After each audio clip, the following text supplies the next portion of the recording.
qu'aujourd'hui, quand on parle de zone blanche, on a en tête la dimension de la téléphonie de la voix,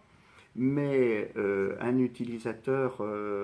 en campagne va de plus en plus avoir besoin de la donnée à travers les applications qui sont sur ses smartphones pour le guider ou pour accéder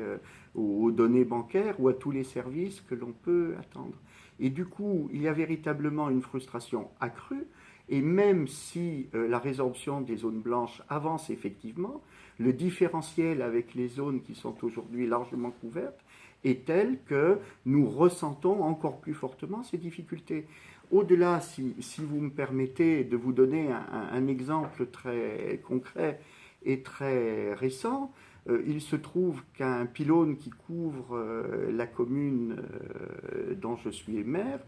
s'est retrouvé inopérationnel pendant 5 semaines pour des raisons de parasitage entre plusieurs pylônes. Eh bien, ce n'est pas la notion de zone blanche qui intervenait, mais c'est véritablement la qualité de la couverture qui a été mise en cause. Et de même que l'on entend très souvent dans les journaux parler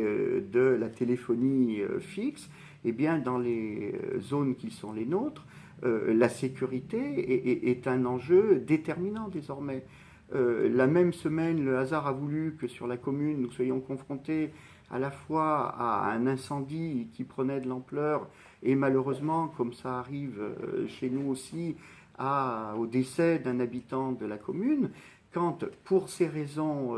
matérielles de panne de l'émetteur ou de perturbation de l'émetteur, on se retrouve dans l'incapacité d'avoir une réactivité satisfaisante dans des situations qui sont dramatiques, vous comprenez quelque part quelle peut être notre réaction lorsqu'on nous explique que le problème des zones blanches est résolu.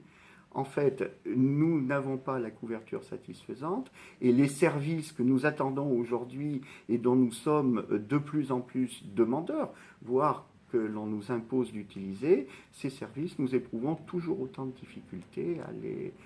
obtenir.